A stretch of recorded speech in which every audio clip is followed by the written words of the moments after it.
everybody, and welcome to the Rugby League Rookies Podcast. That Rugby League Rookies Podcast. Rugby League Rookies Podcast.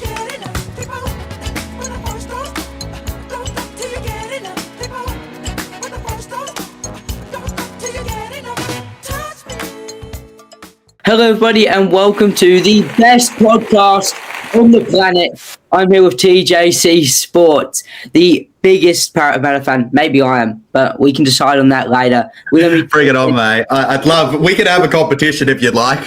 we need some sort of competition because we are massive Parra fans, and it's going to be the main topic we're going to talk about today because there's a lot. For the NRL side and the NRLW side, there's a lot to talk about. Talking a bit more about you and how you came along and did this stuff with YouTube, how you kind of got into it. But I feel like the perfect thing we need to start off from doing is I want to know your thoughts on the game against Penrith because there's mixed opinions and wow, we really had an opportunity to go and win that game. 100%, mate. Look, at the end of the day, I had a problem at the time live. It's hard not to let your emotions get in the way when you put up such a good fight, especially in Battle of the West in a game like that, seeing the team fight so hard. But we were up at the end of the day, no matter what, we were up for 20 minutes by a player. We should have been scoring in that time. We lost by 6, of course. I don't blame any fans for a negative reaction in that game. Personally, for me, look, it's just one of many losses this year, isn't it? I'm not going to blame it on injuries. It's a factor, but it's not the only thing. We simply didn't take enough opportunities in the attack. We let Penrith control the defence too much. Yeah, that's just my opinion, though. Yeah, I have to agree with you there. We could have definitely, we had the two opportunities where we had a player up to score tries and take the opportunity and win this game, and the team just wasn't able to do that, which has just been a bit of a problem throughout the season so far. Thoughts on the Moses performance? There's been a few up and downs performances from him this year. How was that? Obviously, getting up there for the first try seems very lucky, but a lot of people are talking about his performance. I honestly thought that was one of his better performances in a while. In all honesty, of course he got the opening try, but I believe he also got a couple assists. I thought that I'm lucky enough to have this same spot where I'm always seeing the line directly through the middle of the stadium whenever they play. The way that he moved that line was some of the best I've seen all year for him. Was it the best of Moses? No, because we know the best of Moses is one of the best halfbacks we've seen. There's a reason we put him up there as the halfback in our all times if we're not talking about Sterlo in our club's history. Look, it's been an up and down few years for him, but I personally believe it was a good performance from him that game. And that first try, call it luck, whatever you like, you need to have the talent to be able to see the vision to get that luck in your favour.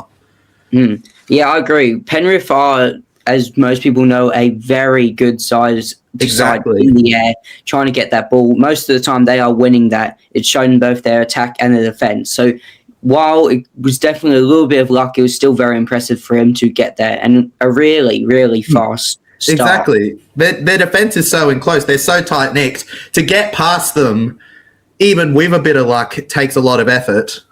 Yeah. It was, I would say over the last few weeks, we've definitely had some better performances. Like the start of the year, we got smacked at home to the Titans by 50 points. So don't remind me of that. There's some slight improvements since that horrid day so early on, but there's still just a lot of problems. And hopefully, and also a lot of people talk about how Moses, we basically do rely on him. So for next year, when we've got these bigger stars in, and this is going to be my next question, do you think Luai and Moses is going to work together well for next season?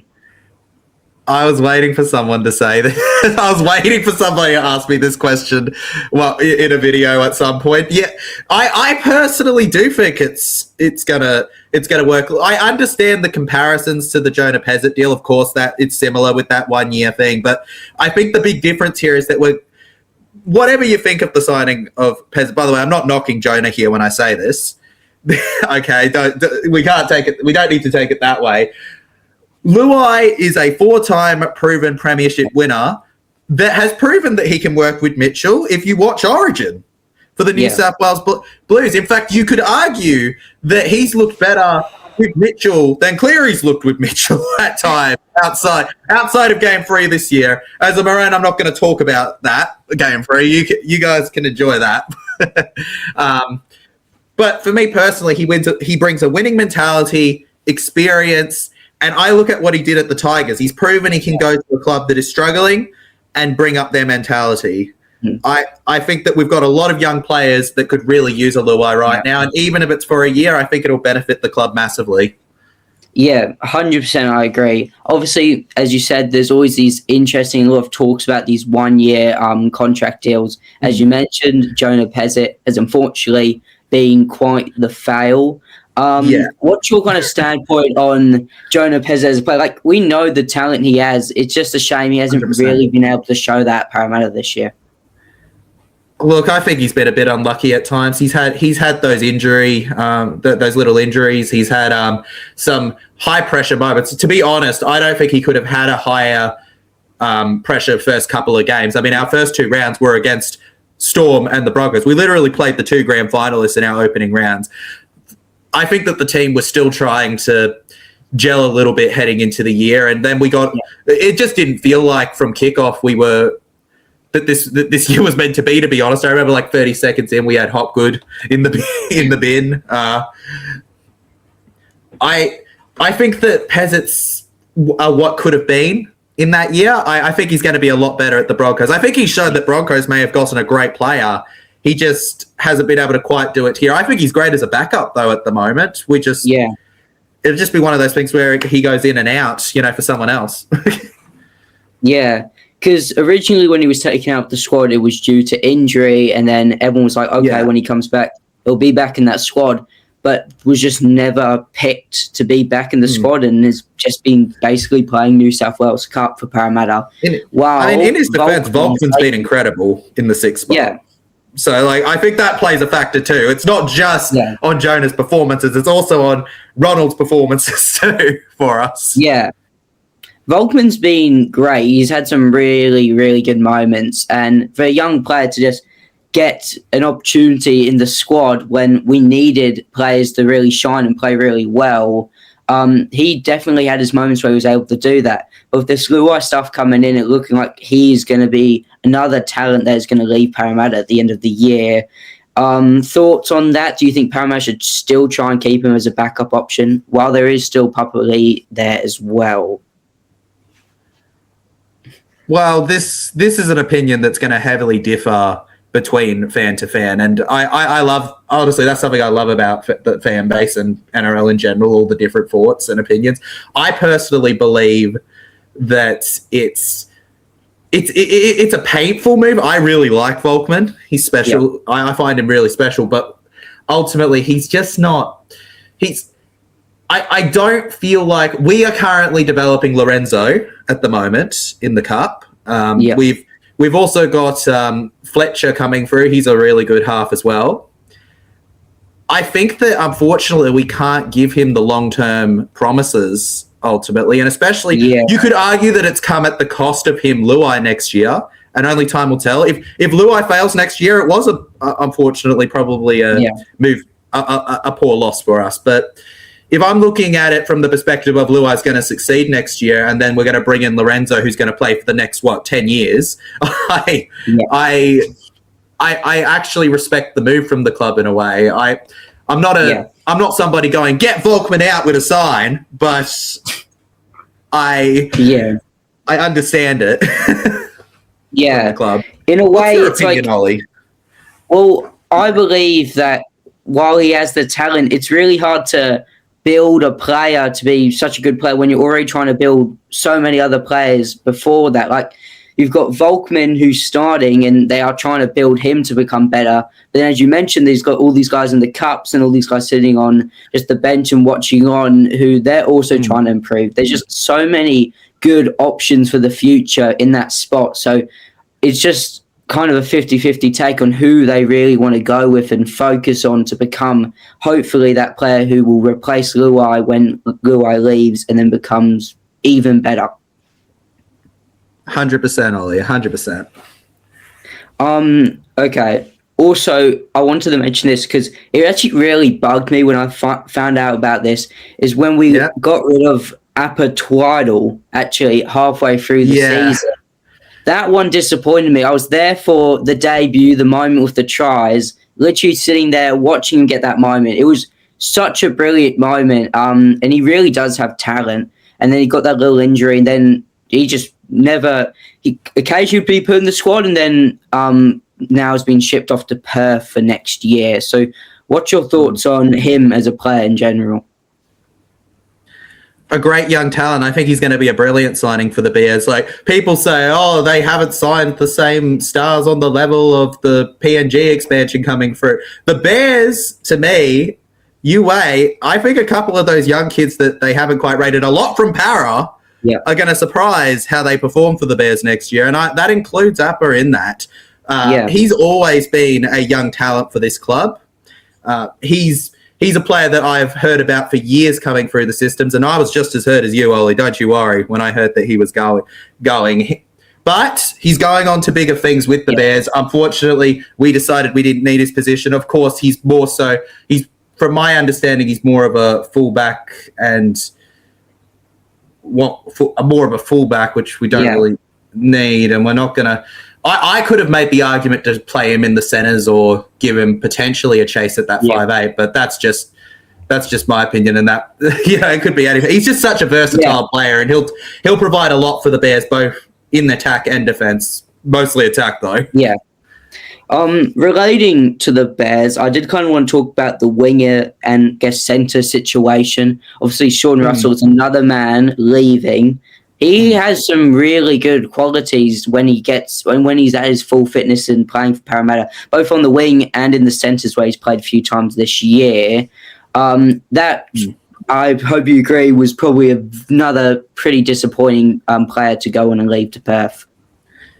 Oh, of course. It's a massive loss for us. I don't think we realised at the time what we were even letting go of. I think he was coming off one of his better years when he signed that deal. I was genuinely hoping we'd keep him, but I guess it just wasn't meant to be. He's getting a way better deal than he could get here with the Bears, and the only real loser here is, Parra trying to figure out a replacement. We've got Namva, of course, who could make a chase for that spot, that permanent spot, and then we've also got a couple other players running through, and then you would have heard rumours. We've had a few targets on our list. We'll have to wait and see if we ever end up getting a centre there, or whether we just put Namva there because he has shown potential. But he's a player that's going to be missed. I'll tell you that much. I can't get into it too much, but Russell's a special one, man. He's a special one. Yeah, there's been a lot of cuts, I guess you can say, this year for Parramatta, which has been a shame. Relating to the winger situation, there was a lot of confusion at the start of the year when we thought we originally would have had Lomax on the wing, until that whole issue ended up happening. It was crazy. But where would you see, what would be the perfect kind of winger partnership for Parramatta for the next maybe few years, if you could set one up? If I could just negotiate with someone, pick him up, put him in, or... Yeah, just anyone. You think that'd be perfect? He would fit perfectly right into Parramatta. Okay, this sounds like a complete dream, but I'm gonna say it anyways. Herbie Farnworth. Herbie Farnworth from the Dolphins, man. Of course, Parra could have got him in the past, didn't. ended up at Broncos and Dolphins. I'm just thinking about it. What a centre he is. I'm going to ignore the fact that he lost 66-0 the other week to the Sharks. I'm going to ignore that, and more so. That was an interesting week. Very interesting game. That's why I'm going to choose to ignore it, because it's the one game where he hasn't looked amazing. But no player looked amazing for the Dolphins in that game. this isn't about Dolphins, though. This is about Parra. This is about paradise, where he's going to come, because I've just said this. I've manifested it. Yeah. Herbie Farnworth will be wearing blue and gold within the next 18 months because I put it here on your thing, Ollie. Yeah. For me, putting him in Russell's spot, he might be one of the few players we could sign where I'd go, I think could be arguably an upgrade. Yeah. Easily. Like, there's not many players where you sign them and you go, that's 100% an upgrade on Russell. Yeah. Especially considering how Russell was a proper junior and all that, and we love players like that. But he comes pretty close, Herb. He's especially got a winning mentality. He'll play for us too, but we'd have to offer the big bucks. So. Yeah, there would be a lot of money involved for him to be convinced to Parramatta, because so far some of our biggest signings have been Luai, who was not wanted at the Tigers and needs somewhere to go for a year, and then Sua, who was at the Dragons, and when he signed for us, the Dragons were horrible. He wanted to leave to Parramatta early, and that's how bad the Dragons were. So it just feels hard to imagine Parramatta, even if they had a good recruitment system, which has definitely been a little bit of an issue for this season, to go out there and get a really big player from a top team. I don't know many players who would want to go down and go and say, oh, I want to go play for Parramatta, who have been a bottom of the table side for the last few years.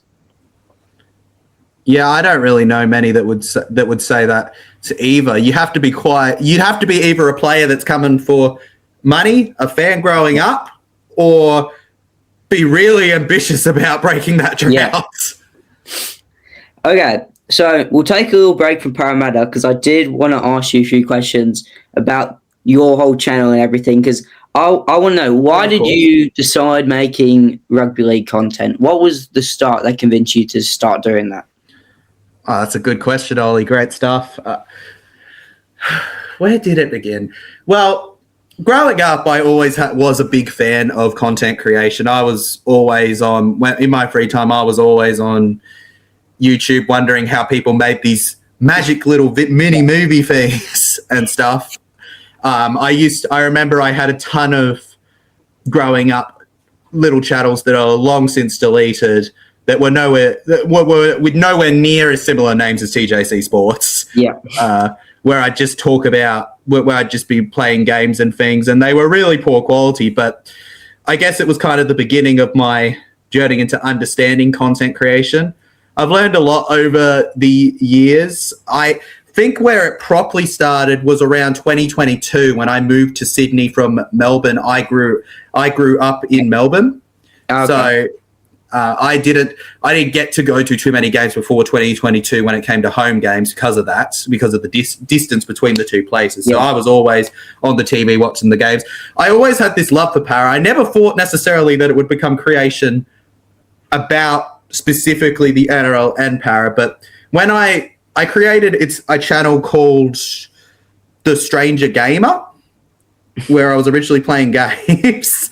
I was into Stranger Things, which is a show, of course, and the NRL, and I just did random stuff on there, including little videos on games and stuff. And then one day, I decided to make a predictions video for one of the rounds of the NRL for the heck of it. And at the time, I remember, I think it got out of nowhere like 1,000 views, and I thought, to me at the time, I was averaging like 10 views on videos. So when I got 1,000 views on a video, I went, this is like getting 1 million to me. Yeah. And then I kept with those, and then I saw at the time other creators doing these things called vlogs, and I didn't really know many people from Sydney at the time when I moved to New South Wales. So I almost used the channel as a little outlet to show my passions. And I kind of, when that video for the predictions blew up, I really locked in on doing those. And then kind of from there went to the vlogs. And then after about a year of doing vlogs and predictions nonstop, showing support for the Parramatters in 2022, great year for us, by the way. Yeah. I did my first stream at the end of 2022. I think it was the preliminary final between Parra and Cowboys, a very controversial game where, of course, we did ultimately end up winning and making the first grand final that I properly remember, because I was quite young in 2009, and I imagine, I don't quite know your age, Ollie, but No, not born. I was not born, exactly. I was 2 years off. Yeah, a few years off right there, I imagined. So it was a really special memory for me, and that stream did pretty well too. I think we got nearly I think it was well over 1K at least. Yeah. I remember I had a bit of a mess up with it. I had to reset up the stream because when I first started the stream, for some reason, all it was showing was like a glowing eye. It wasn't actually showing me on the screen, so I was panicking, going, "Can anybody hear me out there? This is TJC or whatever." And from there, I guess the rest is history. Every year, but all the streams, the predictions, the vlogs, we've had some years better than others. Luckily, we haven't gotten a spoon yet, though we came close 1 year while I've done this. I'm going to call myself a good luck charm because of that. That's probably my origins, though, man, to be honest with you. I've always been a Parra fan since birth, so when I decided I was locking in on NRL, I was always going to jump onto doing it for the Parramatta Eels especially. Yeah. And it's grown well so far. You know, we've got nearly 6K on YouTube, aiming for over 1,000 on other platforms. It's slow but good grind. Yeah, because you do all this really cool stuff. Obviously, the vlogs is definitely the main one. Then predictions and all the streams and that. Yeah. And it's really interesting and really good to watch. So I really enjoy it. So okay, where was I? Now you're okay. We talk. Okay, you know what distracted me? Because my laptop's about to die, so I've got to grab the charger. That's all good. I've been there during my streams. I get it. We just talked about the issues, and then I have had an issue of my own. Good, I have my charger right here. There we go. I wanted to talk to you about the Parramatta's women's team. Obviously, joined 2021. Yeah, they've had quite the poor start this season. I wanted to kind of know your thoughts on it so far. Oh, it's been a dreadful start. But the funny thing is we're actually one of the better teams when it comes to second halves, which surprisingly enough. Yeah.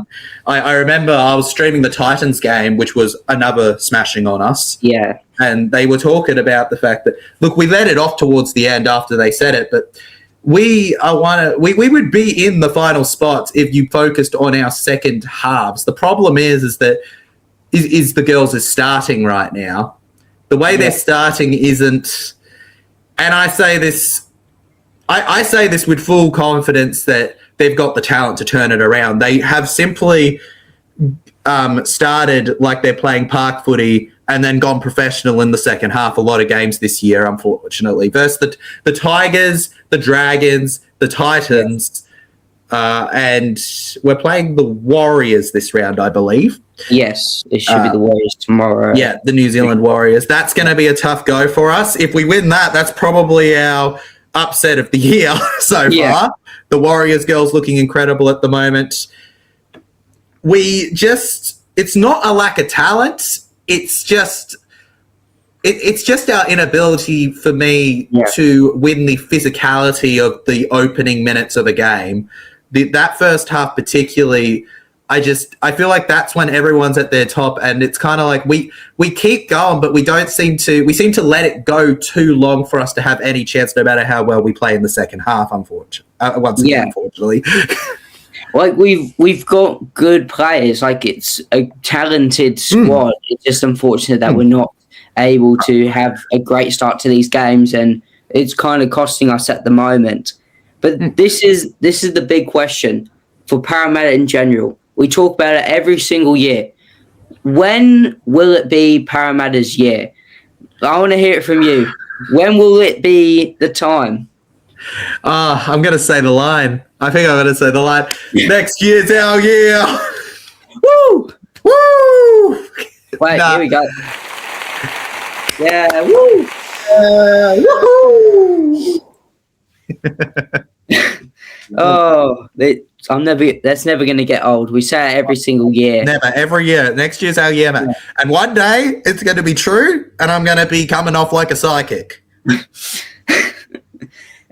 Hopefully, soon, maybe next year, maybe this year, maybe we'll go on an absolute diabolically good run that will and everyone's going to finals. Yeah. No one expects it. We win it from 8th place. That would be an unbelievable run. Actually, kind of similar to what we did in that 2009 year.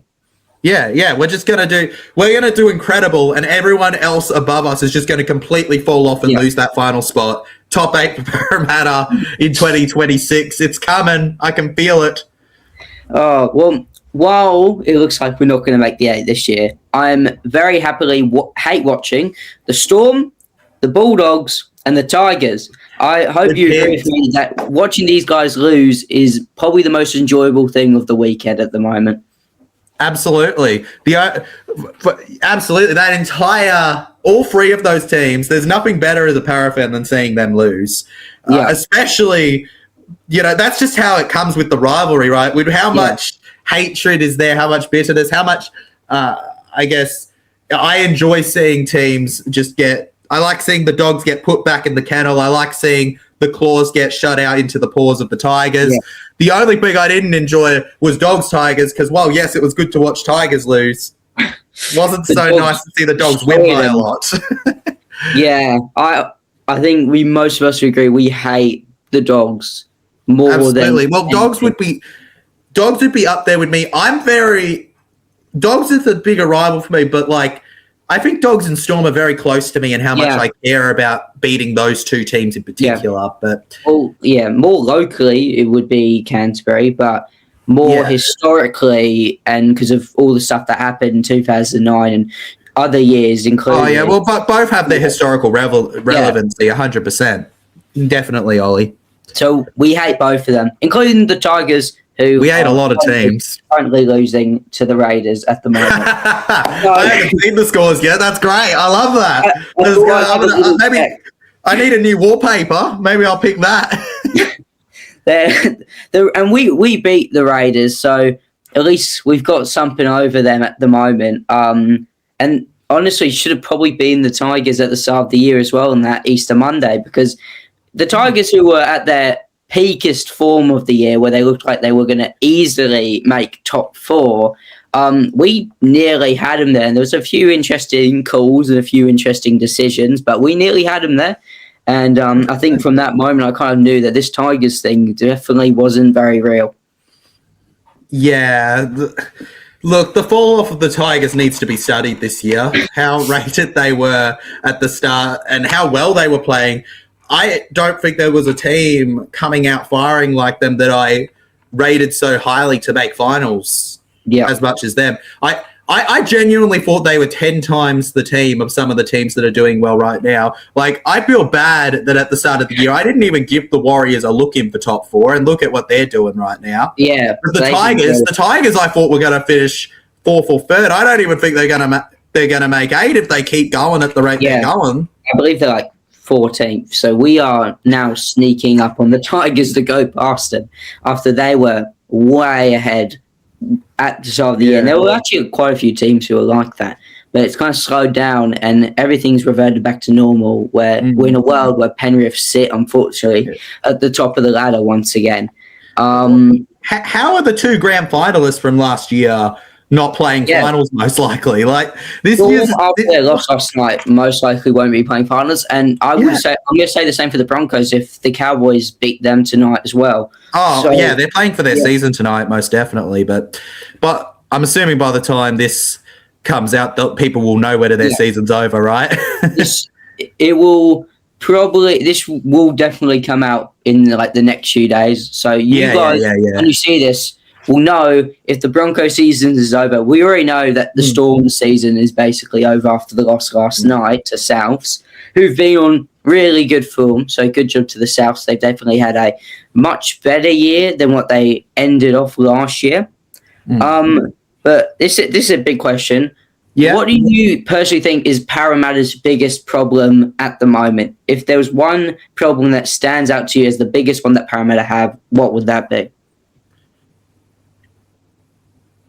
Look, there's 2 that really come to mind really heavily for me. It's retention and also consistency.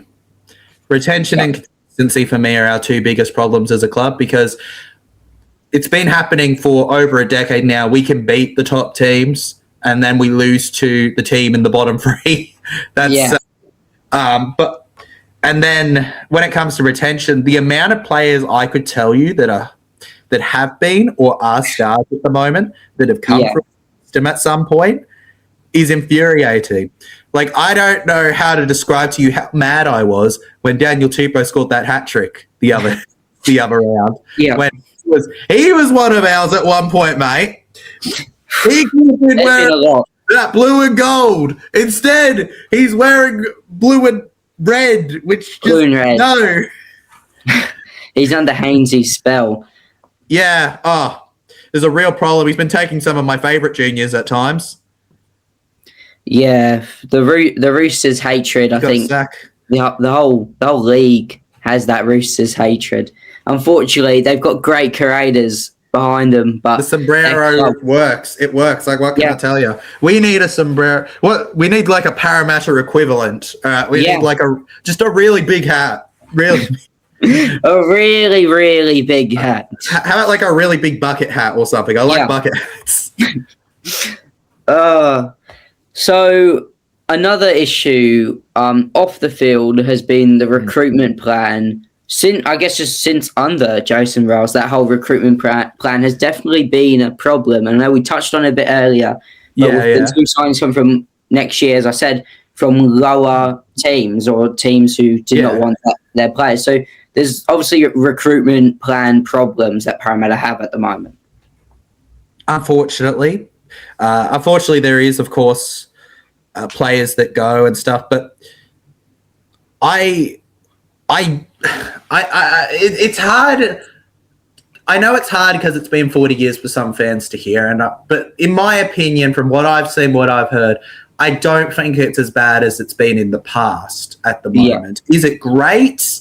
It's not perfect right now, I'll give it that. And players are going that we'd rather stay, but ultimately, I do think the club is trying their best to go in the right direction, and I do believe that it's on the up from eventually. Will we have to go have these moments? Yeah, we will have those moments, and when I say next year is our year, people rightfully should laugh, but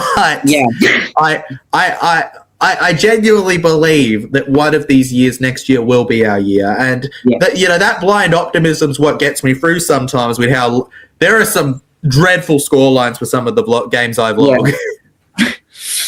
Oh, Titans! That's that game, all-time worst games. That was one of the hardest vlogs I've ever made, just because most of the vlog was me having to relive every single try because they scored so many that there wasn't really any time to have anything else in the vlog except them scoring. It was a nightmare, that game. I went there thinking, easy win. Here we go. Can't wait. Seeing down the end, Parramatta's going to score like 50 right in front of me. Get me perfect. So I had Gold Coast scoring 50 in front of me instead. It was a dire day. That was an incredibly bad result. I don't think we've been in the last now. I think it's a lot better than it was at one point in the season. I think we've had a couple okay performances. Well, it's never okay to lose two. It's never great to lose two in a row, but I think that we have improved in a way. We're being competitive. We just need to learn to get over the line a bit more than what we've done. We've been given the opportunities. We know how to put the momentum in our favour, but we don't seem to know how to maintain that for prolonged periods when it's against the very, very best. Yep. So also kind of related to that though is obviously our coach Jason Riles. This is now his second season.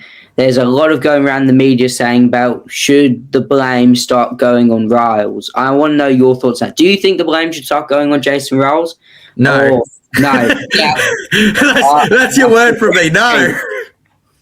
There's No, too many player problems in there as well. Like the coach can't do everything for this squad. The players and the leaders in that squad, like Moses, need to do more to make this club a success. Well, I'll tell you what, Ollie. I've seen these boys train, and it's not all on what not everything that ends up going wrong sometimes is what the coaches have told them to do. Like they don't tell them drop that ball there. Have the defense be too good that you got to grubber it randomly. They don't say these things. Those are things that are on the spot and will sometimes work out in your favor and sometimes not work out in your favor. That the players have to roll with on the spot. That's why they're the ones out on the field. But right. Not Jason. Exactly. Jason's not out on the field. All he can do is guide them and give them the general structural plan. They have to implement it on the field. And we haven't quite figured out perfectly how to implement it on the field. But it is also Riles' second season. Yeah. Okay. And I think that sometimes in the NRL we're a bit quick, and it's understandable, especially with Parra because of the drought. Yeah. But I think we're a bit quick sometimes to jump on blame the coach, get rid of him, jump on someone else. Yeah. And this isn't no knocking Brad Arthur, but we had Brad Arthur for over a decade.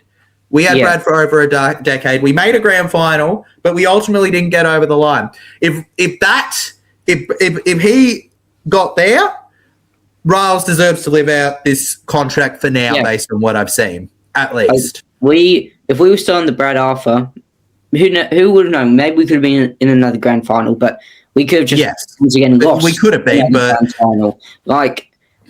There's just no knowing what was right, and there was changes that needed to be made. And unfortunately, what doesn't help is when coaches get fired, including Manly at the start of the year when they brought in Kieran Foran, and it actually worked out straight away. Obviously, it's not really working out at the moment.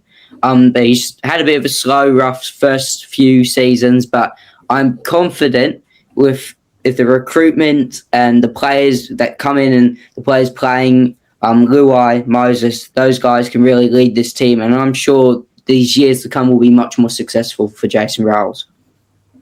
Absolutely. Just got to give it time. Got to believe, got to give it some time, and hopefully a miracle or something can happen. Look, I think that I'm just going to jump in and say my own thing for a second.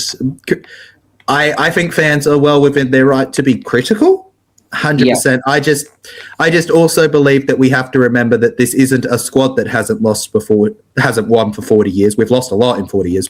That hasn't won in 40 years. That's not all on just these boys. That's a generational different players. Keep in mind how long we've had these boys. They haven't had as much time to really show what they can do or be at their best. A lot of these boys are nowhere near their peak. I think people forget that. I think some of our more big stars, I don't think Talon's even 22 yet. Yeah, Talon's really young.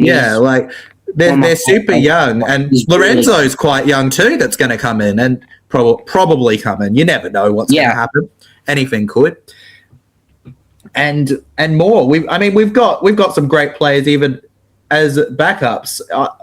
I honestly, I'm just not at my lowest point. Was probably I think it was the year after the grand final was probably my lowest year, but that was just because we were doing so bad. We got into our spoon bowl. We had Barrett fill in for a bit, and that was dreadful.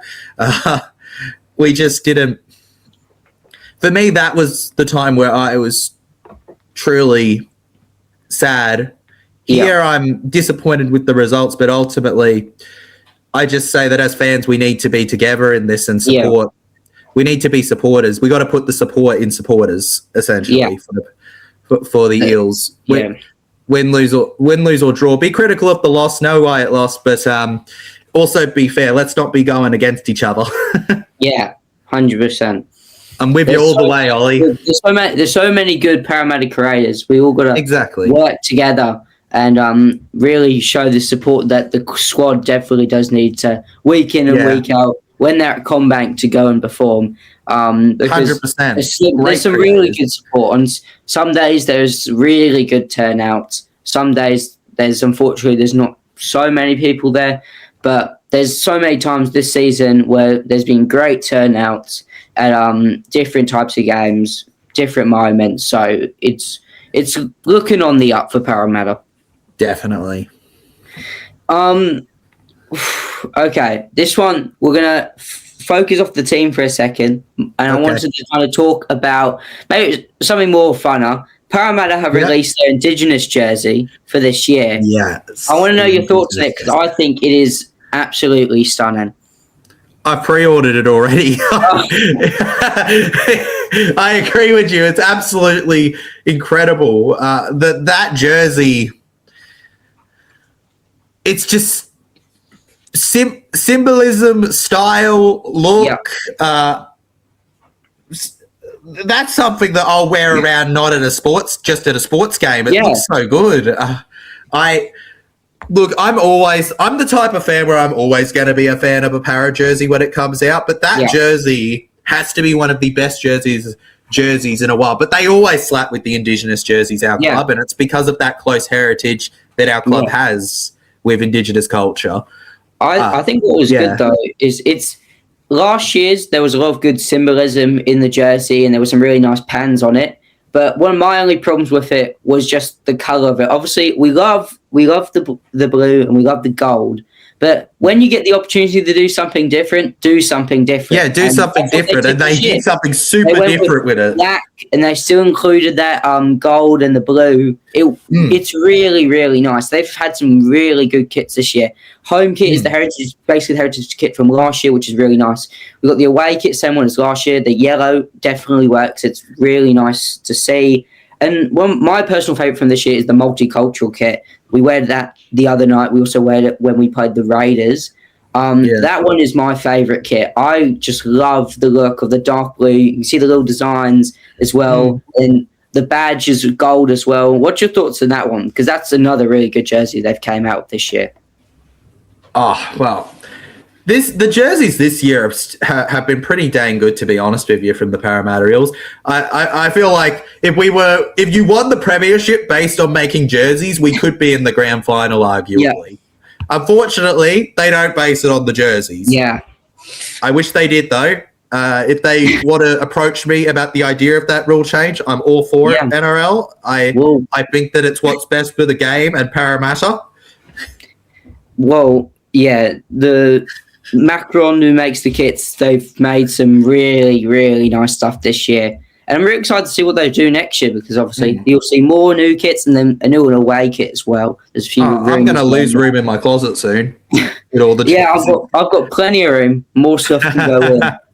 I love a good away kit and I really liked the one they had for the last 2 years. So maybe we could see something really cool for next year. There's some rumours maybe for colour or something. That they have possibilities to do something really well with the base of the gold. Maybe they'll do something different. I doubt it, but you never know, Parramatta. They've done white before with the blue and the yellow, so they can really do anything. Definitely. They can really do anything with it. Of course, there's no such thing as it being impossible not to make a poor jersey, but they don't come anywhere near it, do they? Yeah. We've seen some examples of some poor jerseys in the past, but we come nowhere near that most of the time. The jerseys they make is really, really good. I'm expecting an interesting change with the jersey next year. Not sure how it's going to look, but I trust if it's anything based on these jerseys, it's going to look great next year. From what they've showed us already and Macron coming in, they've done an absolute brilliant job. So I will trust them with anything in my closet now. They can do whatever they want and they'll make some sort of masterpiece. But also, additionally to those for the new jerseys for next year, it is the celebratory year. Will they change the badge is the question. Some teams do it, some teams don't do it. It's common, though, that there's slight changes. Manly, they had a slight kind of change. Well, it's kind of funny that Manly changed theirs this year because Manly entered the comp at the same year as us. So technically, we could have changed our logo this year. From my understanding, there's a chance it might change next year, but I wouldn't take that as a fact personally, but there's a chance of it.